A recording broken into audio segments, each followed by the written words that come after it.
What is going on, trainers? DrumVillain here, bringing you some more Pokemon Go PvP content.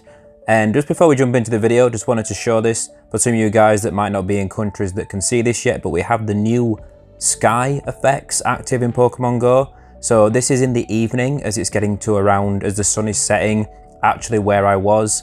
And you can see that over time, it's actually getting more orange in that sunset effect. And once it actually gets to the early evening, you can actually see stars on the horizon below the cloud level, which you can see by adjusting the height, them just shining just on the horizon, just behind the gyms and the stops. You can just see some of them moving up and down as you slide the camera around. Thought it was a pretty cool update. It's not the most important thing that they need to sort in Pokemon Go, but it's still a nice little visual quality of life tweak that's been, I wouldn't say it was overdue, but it's certainly nice and adds a little bit more immersion into the game. For sure. So, Element Cup is here, and Element Cup is running alongside Master League and Master League Classic, and the Element Cup is limited to 500 CP Pokemon, and they have to have either water, fire, or grass typing. They can be multiple typings, so such as you can see that on this team, we're going to be running Chinchou and Ducklett, and Chinchou is water and electric, and Ducklett is water and flying. So you can mix and match. There are some interesting Pokemon that fall into this, but at the end of the day, there are some very dominant Pokemon. It's not quite as bad as the Little Cup was for Bronzor, heavily dominating the scene, but there are a few Pokemon that really do define this cup, and you're going to see that a lot of teams are either built around using these Pokemon or around specifically countering these Pokemon.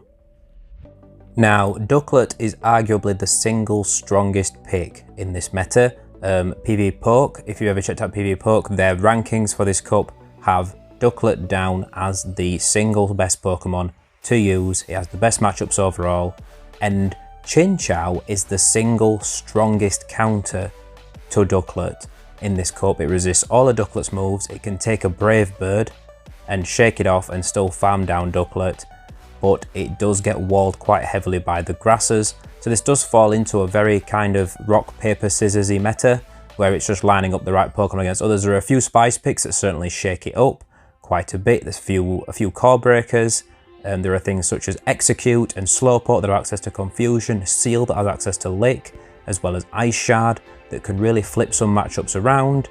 But it generally falls into, like we've said, quite a limited meta. So we are running Chinchou on the lead, hoping to catch any Duckletts that might be in the lead, especially since it was the first day, and a lot of people like to lead with the strongest pick, especially on the first day of new metas. Running Growlithe on the save swap because Body Slam is a very, very strong move from a Shadow Growlithe and can threaten everything in the meta, and then Ducklett in the back. And hopefully if they do have their own Chinchou, we might drag that out with our Growlithe save swap. So let's jump into some battles and see how we get on.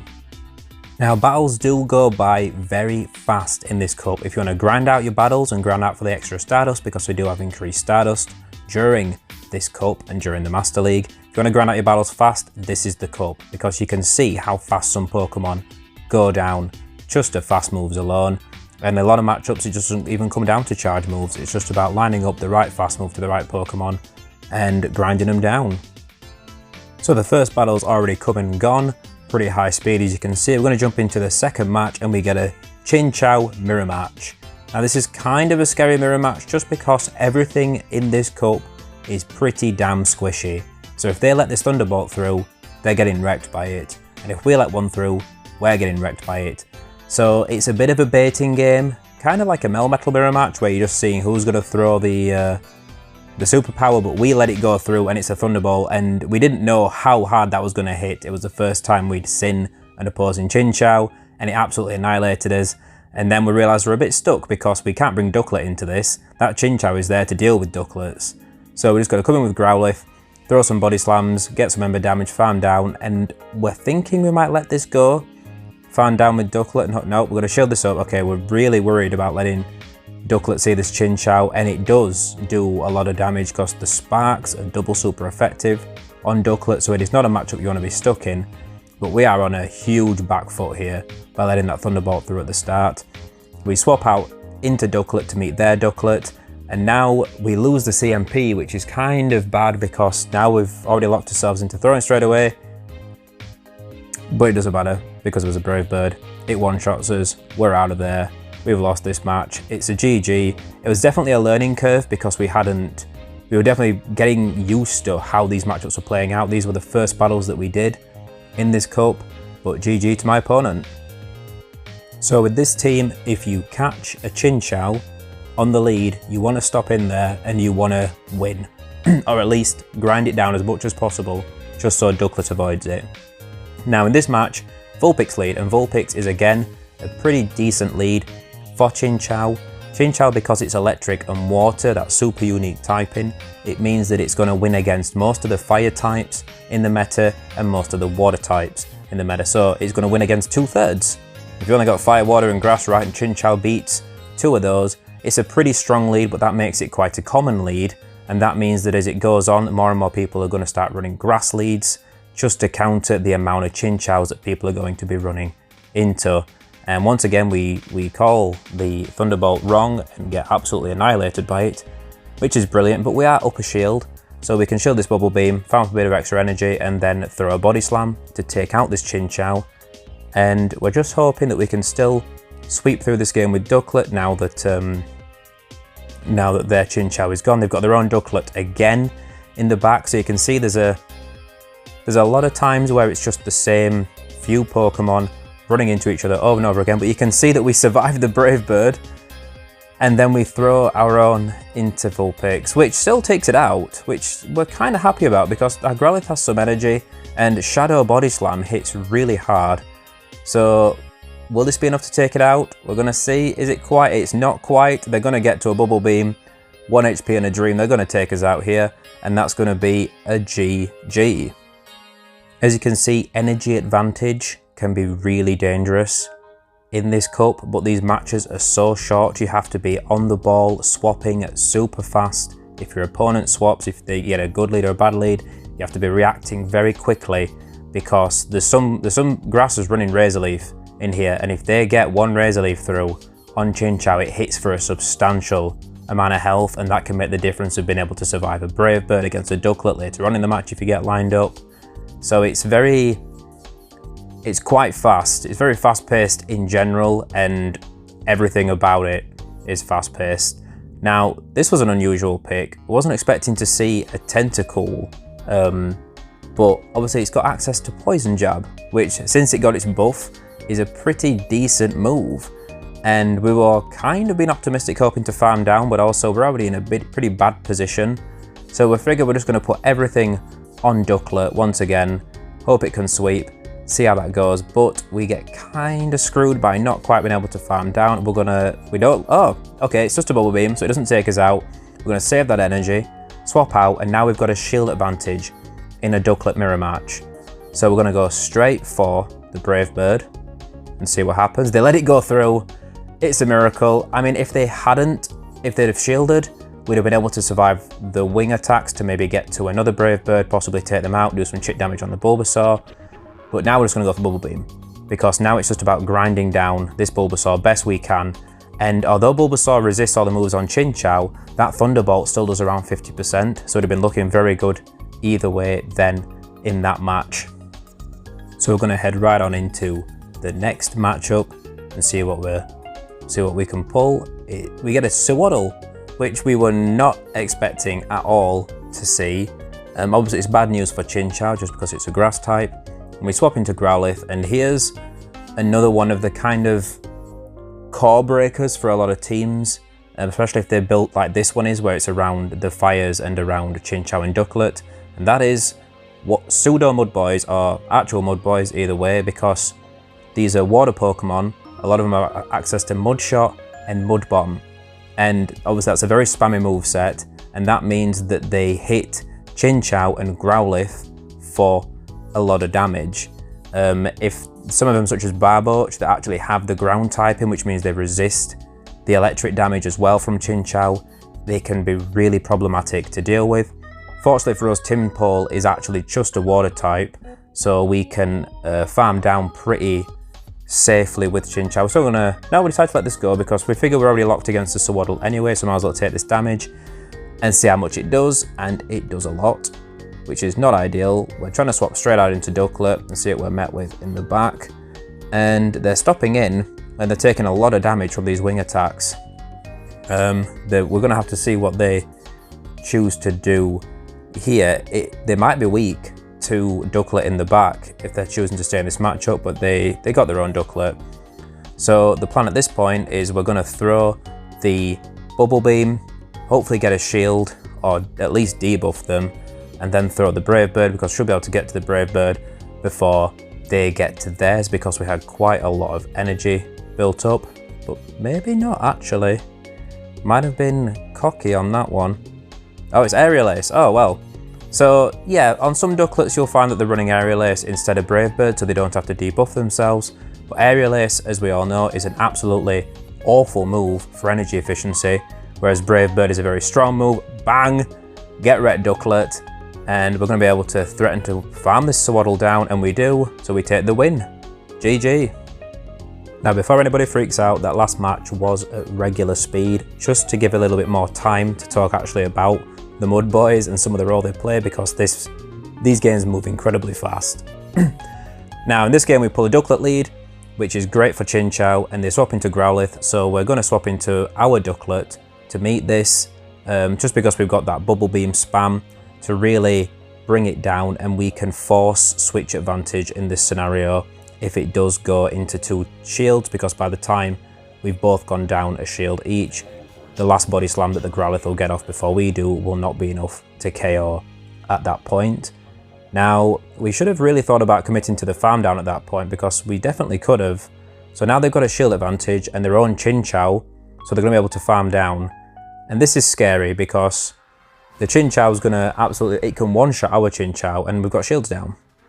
And then that Ducklett will be free to run around. So although Growlithe loses this matchup, we're going to come in with Growlithe. Make it dump some of this energy. It throws a Thunderbolt, thank God, into us, and they swap out into Ducklett. And now we've got to play this kind of carefully. I think the play is to farm down completely and throw 2 Thunderbolts at their Chinchou. So we're not going to throw a move. If this is a Brave Bird, it would take us out at this point, but it's another Bubble Beam, which is another lifesaver decision by them. So now we're going to throw the Thunderbolt straight away, pressure that shield. If they don't shield, it's going to do big damage, and they don't, they let it go through. So now it's going to throw the Bubble Beam, because this would KO, force that last shield, and it lowers their attack. So even if we go down, there's a chance the Growlithe can sneak the last bit of damage, and we take the win. GG. So as you can see, Shadow Growlithe being a very effective safe swap for the opponent there, because they're able to get shield advantage, and we barely were able to claw that match back. Now in this game we've got a Bulbasaur lead, which is awful for us, and because Growlithe has the better matchup against Bulbasaur, we decide to safe swap Ducklett, and we figure at least this way we drag out possibly a Chinchou in the back if they've got one, but they let the Brave Bird through, so we're like, hell, we're going to shield this now, we're going to farm down completely, even though our defense is super nerfed, but this means we've got switch advantage. So now we can lock up Chinchou onto this Tepig, which is great for us, and then also we've got the Growlithe locked onto the Bulbasaur. We're able to get that shield back, which is super important, because most Pokemon do threaten everything else with at least 1 charge move in this meta, and Tepig is another solid shout for having the Body Slam and Ember combo similar to Growlithe. It's not quite as strong as Growlithe, doesn't hit as hard, but it is a bit bulkier and does still like serve a strong purpose, but might not get shields out of an opponent as easily as Shadow Growlithe will. Now you can see that's the Seed Bomb, and that does a lot of damage, really. It hits for like 50% of Growlithe's health, so if you let them get too much energy from, depending on how your swap situation goes, a Bulbasaur can very easily flip that matchup back against Growlithe, as can Chikorita that also has access to Body Slam. So you'll find a lot of the same kind of thing. In this cup it's Body Slam users, it's a lot of Pokemon that have versatile coverage charge moves, you'll find Confusion users. We haven't seen any yet in this video, but we have run into quite a few in this cup at the time that I've actually recorded this video. So another Ducklett lead, brilliant for us. You do see quite a lot of Ducklett lead still, just because it's such a strong pick, so it's quite a safe lead in general, because unless it runs into like we're running a Chinchou, it's looking pretty good in most matchups. And now here's a Seal safe swap, And Seal's a bit of a bag of mixed tricks because it can have Water Gun, it can have Lick, and it can have Ice Shard. And Ice Shard will hit grass for super effective, but it's not very effective against your fires, whereas Lick hits everything for neutral because I don't think there's anything in this cup or eligible for this cup that resists Lick damage. So Seal makes a pretty good safe swap because it also has access to Icy Wind as a charge move, which nerfs the attack, and it also has access to Aqua Tail to do big damage to the fires. So Seal, I would say, is a good shout for this cup as well.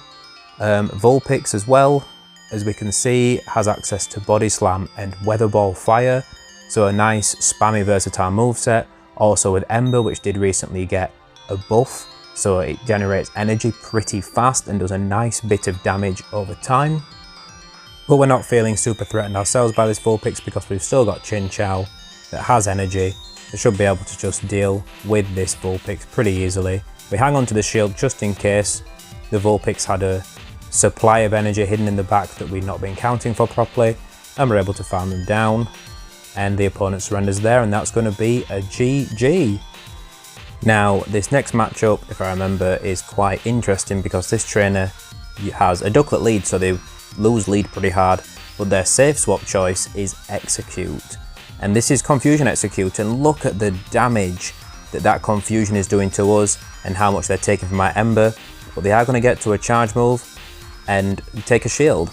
And maybe we could have thrown the Body Slam and won CMP, but we didn't want to risk them sneaking an extra Confusion through and being able to force switch advantage themselves if they opted to shield. We figure it's more important to give up a shield, make sure Chinchou stays lined up on Ducklett, and our switch clocks are nowhere near up, so we've got all the time in the world that we want to farm this Ducklett down. Probably with Brave Bird, yet hits pretty damn hard, but yep, there's the grass in the back because most Ducklett leads will have a grass in back, and this trainer had two, which is kind of problematic, but also should be handleable just because Ducklett does hit for super effective against grass with the wing attack, and the Brave Bird would absolutely annihilate Cottony, but we don't want to risk them shielding that and then them getting, well, the damage would be ramped up so much because our defense would get nerfed into hell. So we figured we're actually just going to go for Bubble Beam spam and just farm them down completely. Because Charm's so slow at generating energy, we figure we can do this and farm them down before they get to 2 charge moves. But this is kind of high risk. They will, yeah, we take the win though. GG. It's a little bit of a high risk play, I feel, but it paid off in the long run, and it saved them risking shielding the Brave Bird and really giving us some issues. So we've got a couple more games before I leave you with a matchup against Wallower to finish off with, and in this match we've got another Chinchou mirror match.